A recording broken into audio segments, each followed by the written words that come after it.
तो दोस्तों एक बहन की कमेंट आई है और कमेंट में क्या लिखा है ये मैं आपको शायरी में समझाऊंगा। और अगर शायरी अच्छी लगे तो लाइक कमेंट शेयर जरूर करना। कि एक लड़के और लड़की का कई साल पुराना प्यार होता है। लड़की घर में सबसे छोटी पर लड़का घर का बड़ा बेटा और जिम्मेदार होता है। लड़का कहता है लड़की को कि मेरे घर वाले हम दोनों को दूर कर रहे हैं और मेरी शादी किसी और के साथ कर रहे हैं, पर मैं तुमसे दूर हो नहीं सकता और मैं मर जाऊंगा पर तुम्हारे अलावा किसी और का हो नहीं सकता।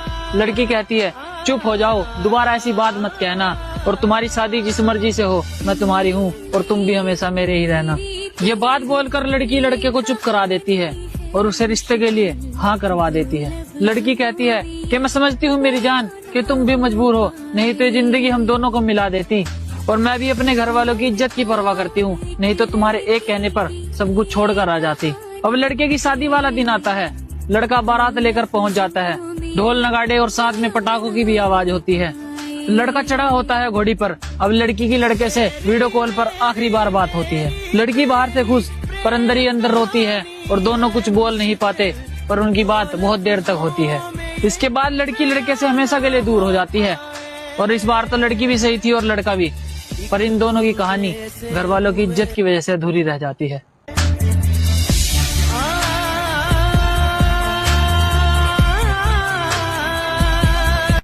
तो दोस्तों एक बहन की कमेंट आई है और कमेंट में क्या लिखा है ये मैं आपको शायरी में समझाऊंगा। और अगर शायरी अच्छी लगे तो लाइक कमेंट शेयर जरूर करना।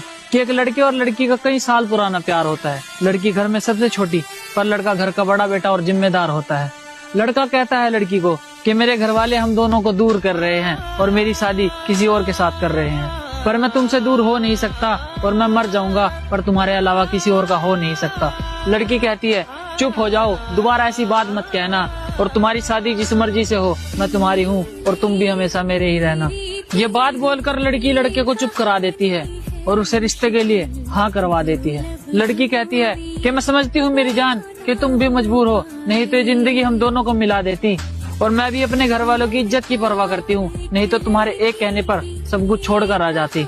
अब लड़के की शादी वाला दिन आता है। लड़का बारात लेकर पहुँच जाता है। ढोल नगाड़े और साथ में पटाखों की भी आवाज होती है।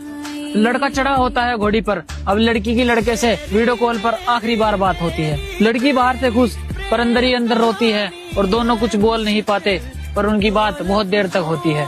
इसके बाद लड़की लड़के से हमेशा के लिए दूर हो जाती है। और इस बार तो लड़की भी सही थी और लड़का भी, पर इन दोनों की कहानी घर वालों की इज्जत की वजह से अधूरी रह जाती है।